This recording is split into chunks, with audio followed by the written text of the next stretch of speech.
एक तर master mind म्हणून ते आहेत आणि दुसरं त्यांना संरक्षण धनंजय मुंडे साहेबांचं भेटते स्पष्टपणे दिसून येतं ना तुम्हाला. हे CDR मोबाईलची सगळी तपासली त्या कालावधीमधले, ते CDR तपासली ना सगळं काही लक्षात. तपासामध्ये सुद्धा ज्या पद्धतीने त्यांचं वाल्मिक कराडचं नाव आल्यानंतर तू लगेच वेग कुठतरी थांबलेला दिसतो किंवा VIP ट्रीटमेंट झालेली असते.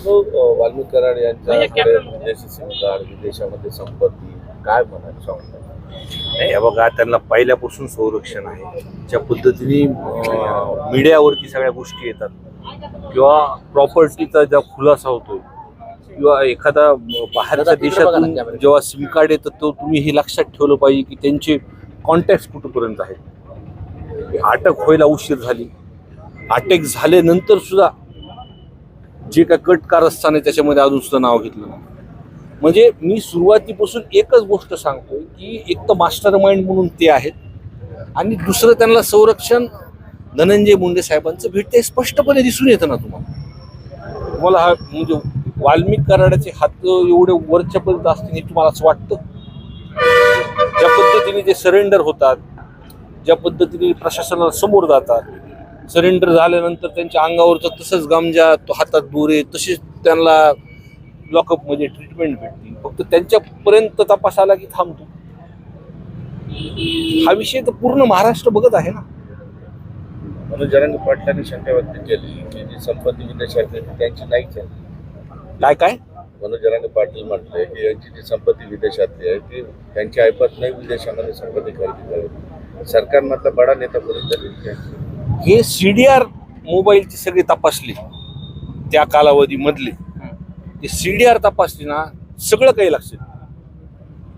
सगळं त्यावेळेस प्रशासनाला कोणी फोन केले होते, तुम्ही प्रॉपर्टी संदर्भातला सुद्धा जो काही विषय तुम्ही निघतोय त्याच्या ट्रान्झॅक्शनवर पण तो सगळं लक्षात येईल ना.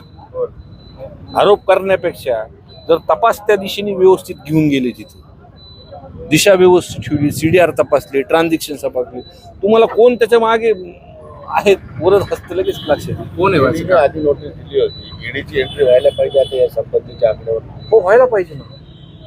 ज्या पद्धतीने संपत्ती बाहेर येते, ज्या पद्धतीने येते त्या पद्धतीने व्हायलाच पाहिजे तपास. बरं, ह्या संपत्ती कुणाची असावी असं वाटतं तुम्हाला? विदेशात तुम्हाला काही शंका वाटते घ्यायचं? मी तुम्हाला म्हणतो ट्रान्झॅक्शन बघितले सगळ्याच गोष्टी लक्षात येतील तुम्हाला.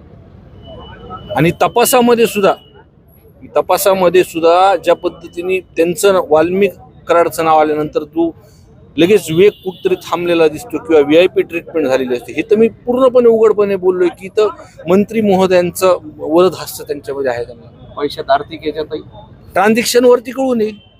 ते थर्मल प्लॅन जे आहे त्यातले अनेक अधिकारी आता बदले करून घेतात. 12 अधिकाऱ्यांनी अर्ज केले आमच्या बदल्याला. काय वाटतं याचं? हे बघा, तू जो काही तिकडचा विषय तिथं आहे आणि त्या भागातल्या लोकांना सुद्धा मी बहुत चर्चा केलेली आहे आणि जे व्यापारी असतील ते लोकांमध्ये म्हणजे ते भयभीत झालेत या विषयामुळे. आज पहिल्यांदाच कोणतरी पुढे येऊन तिथं आज बोलतात या लोक. ह्याच्या आधी कधी पुढे येऊन तिथं बोलले नाही आणि हे प्रकरण पुढे आल्यामुळंच बाकीचे लोक तिथं बोलतात. म्हणजे एक ते सुद्धा न्यायाची वाट तिथं त्या लोकांची मागणी आहे की या पद्धतीची जी काही चालू आहे ते बंद व्हायला पाहिजे. शेवटचा प्रश्न सापडत नाही, एक आरोपी अजूनही सापडत नाही, तपासावर शंका व्यक्त करतात. बघा, पोलीस प्रशासनाने जर ठरवलं तर कुणालाही अटक करू शकतात. मला एवढं चांगलं मला माहिती. शेवटचा प्रश्न, एवढं सगळं घडतंय, पळी 2 दिवस बंद होते, राडे होतात, सगळं होत आहे, मात्र मंत्री धनंजय मुंडे यावर अजूनही काही माध्यमांना बोललेलं नाही, अजूनही ते समोर आले नाही. तुम्ही त्यांना विचारायला पाहिजे, हा त्यांचा विषय, त्यांनी उत्तर दिलं पाहिजे. बोलायला पाहिजे असं वाटत मीडियासमोर बोल, तुम्ही विचारायला पाहिजे. मी त्यांचं कसं विचारणं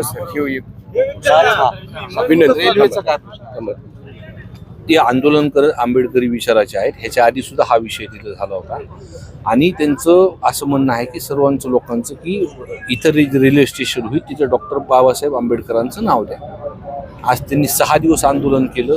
आज आम्ही सगळ्यांनी त्यांना बोललो, मीही तिथं पत्र दिलेलं आहे. त्यांनी आज उपोषण त्यांचं मागं घेतलेलं आहे आणि पुढील बैठक सोमवारी आम्ही ह्या संदर्भातली घेतोय.